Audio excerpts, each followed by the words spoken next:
안녕하세요, 여러분. 얼마 전에 제 책 리뷰 밑에 어떤 구독자님께서 쇼펜하우어의 인생 수업을 한번 다뤄달라고 말씀을 해주셔서 제가 당장 달려가서 쇼펜하우어의 책을 사서 읽어보았어요. 철학에 대해서 지식이 좀 없기도 하고 쇼펜하우어에 대해서도 잘 모르고, 그래서 어떻게 무슨 얘기를 해야 되나 좀 고민을 했었는데, 오늘 저희가 회사에서 사실은 좀 또 모든 직장인분들이 그렇겠지만 좀 억울하기도 하고 우울한 일이 좀 있었어요. 근데 그 일을 이제 딱 털어버리자 라고 생각하면서 집에 오는 길에 갑자기 이 책 리뷰를 오늘 하면은 딱 좋을 것 같다 이런 생각이 들었거든요. 왜 그렇게 됐지 저도 사실은 좀 잘 모르겠는데 생각을 하다 보니까 그렇게 생각이 이어져서 오늘 이 책을 리뷰해 보려고 해요. 제가 쇼펜하우어에 대해서 좀 잘 몰라서 우선은 그 분에 대해서 뭐 인터넷으로도 좀 찾아보고 그랬는데요. 제가 읽었던 책 중에 철학은 날씨를 바꾼다 라는 이 책이 있는데, 여기서 쇼펜하우어를 설명한 그 내용을 한번 말씀드릴게요. 쇼펜하우어는 엄청난 이제 염세주의, 이 시대의 염세주의자였던 것 같고요. 이제 모든 것의 근본이 의지에 있다라고 생각을 했는데, 이 의지가 이제 저희가 생각하는 이런 의지 열심히 해 이런 의지가 아니고 막 맹목적인 충동을 가르쳤대요. 그래서 쇼펜하우어에게 인간이란 그냥 날마다 새로이 생기는 무거운 요구에 시달리며 자신의 현존을 유지하기 위해 대체로 일평생 걱정을 하면서 살아간다. 이것이 인간이다. 이렇게 이렇게 말했다고 하거든요. 근데 아마 그래서 제가 오늘 이런 말들이 너무 와닿을 것 같아서 이 쇼펜하우어 리뷰를 하고 싶었나 봐요. 쇼펜하우어는 이제 지금 내 앞에 있는 것에 익숙해져야 한다 이렇게 말했는데요. 이게 공포나 걱정이 쇼펜하우어는 인간과 항상 함께하는 것이라고 생각했잖아요. 그래서 이 공포나 이런 두려움이나 이런 걱정 같은 것들이 자연스러운 감정이다. 그러니까 슬픔이나 어떤 그런 다른 감정들도 다 비슷하게, 그런 고통과 자주도 다 비슷한 감정이다, 너무 자연스러운 감정이다 라고 말을 했다고 해요. 그래서 쇼펜하우어는 아예 이 나쁜 가능성 있잖아요. 최악의 어떤 시나리오, 그거를 생각의 대안으로 삼으라고 말하더라고요. 근데 이게 좀 너무 재밌는 게, 저도 좀 긍정적으로 생각하는 방법이 좀 최악을 생각해요. 특히 이제 일상생활은 아니고 회사 생활에서 항상 좀 최악을 생각하고 그 최악보다 좀 잘 되면 훨씬 이제 좀 기쁘더라고요. 재미는 없지만 좀 더 기쁘더라고요. 그래서 약간 이런 의미도 포함이 되지 않을까? 쇼펜하우어의 이 말이 그런 생각을 했던 것 같아요.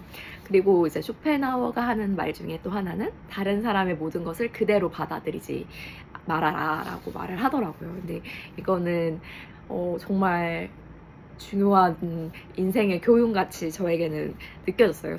이제 이 철학가도 사람들의 말을 그대로 받아들이지 말고 반성하고 신중하게 숙고하고 그 다음에 자신의 성격에 따라서 실천해야 된다. 즉 사고한 후에 실천해야 한다라고 말하고 있거든요. 그래서 이렇게 사회생활을 하다 보면 별의별 말을 다 듣는 게 우리의 어떻게 보면 인생사인 것 같은데요. 제가 이제 깊게 생각했던 거는 그 말 중에 중요하지 않은 말들이 너무 많은 것 같아요. 그리고 여러분들도 아시겠지만 그냥 정말 쓸데없는 감정적인 말들이 사실은 더 이제 가슴에 와 닿잖아요. 와서 이제 떠나지 않고 그러는데요. 그러한 말들 중에 걸릴 거는 거르고 또 받아들일 거는 받아들이고, 그렇게 사고한 다음에 그 다음에 또 나의 성격에 따라서 퍼스널라이즈해서 그거를 실천하는 게 이제 훌륭한 방법이 아닐까, 그런 생각을 했던 것 같아요. 그리고 또 정말 염세주의자는 맞는 것 같아요. 왜냐면 불행은 아무런 보상이 없다라고 말을 하거든요. 그래서 근데 이것도 약간 어떻게 보면 이제 T 친구가 해주는 위안, 조언이라고 생각하면 될 것 같아요. 왜냐면 그걸로 이제 불행으로 고통스러워하는 거는 아무런 이득이 없고 낙담했다고 결과가 바뀌지도 않고, 아니면은 저는 좀 오늘 억울한 감정이 사실 많았는데 그 억울한 감정을 계속 생각한다고 해서 나아질 수 없고 그렇잖아요. 그 상황을 바꿀 수 없고.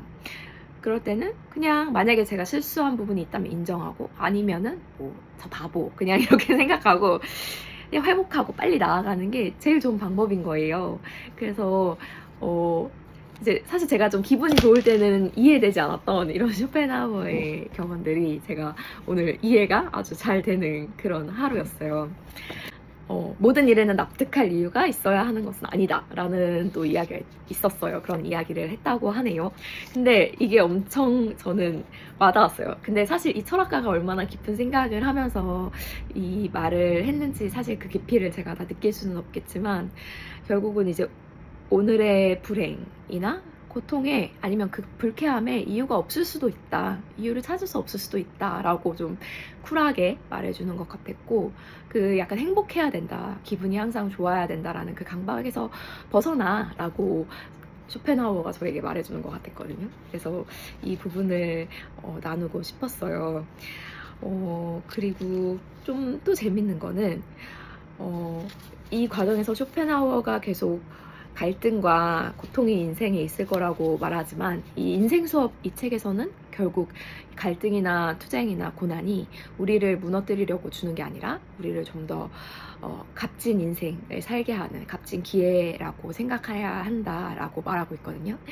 이 말에 이제 제가 좀 위로를 받은 것 같아요. 그래서 꼭 엄청 승리를 하자, 뭘 얻자 이런 건 아니지만, 내 삶을 살아가는 것 가운데서 이제 어떠한 때에 일어나는 고통과 또 약간의 불행이나 불쾌함 같은 것들, 우울함 이런 것들을 내 인생의 한 부분으로 받아들이는 것이 좋겠다라는 생각을 했어요.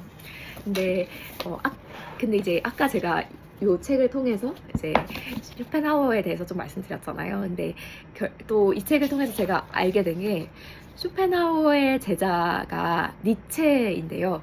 니체는 완전 긍정적으로 생각했대요. 그러니까 니체는 이제 걸어다니는 철학자, 또 산책하는 철학자로 엄청 이제 또 그런 별명을 갖고 있고 유명했다고 하거든요. 니체처럼 인생이 항상 비슷한 것 같고, 특히 직장인은 더 쳇바퀴 같고, 그 가운데서 이제 쇼펜하우어의 말처럼 너무나 좀 짜증나고 고통스럽고 힘든 순간들도 있지만, 그거를 극복하려면 결국은 그 단조로움 가운데서 새로운 것을 찾아야 하는 것 같아요. 새로움을 찾아내는 힘을 길러야 되는 것 같다라고 생각해요. 그래서 산책에는 삶의 중요한 진실이 있다. 산책에는 단조로움과 새로움이 결합해 있다. 달리 말하면 반복과 반복을 통해 얻는 새로움이 결합해 있다.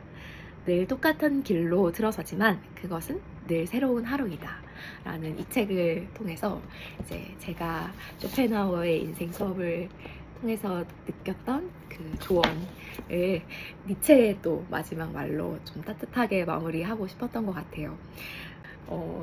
이렇게 또 여러분의 삶에서도 매일 좀 루틴할 수 있고 지루할 수도 있고 반복될 수도 있다고 생각하실 수 있겠지만, 귀엽고 소소한 즐거움들이 잘 찾아지는 그러한 나날들이 되기를 바라겠습니다. 전 또 좋은 책으로 돌아올게요. 그리고 추천해 주셔서 너무 감사합니다. 또 다른 책 추천해 주시면 제가 열심히 읽어보고 또 제 시각으로 이야기해 볼게요. 댓글에 남겨주세요. 그러면은 오늘도 편안한 그런 평안한 저녁 되시길 바라겠습니다. 안녕.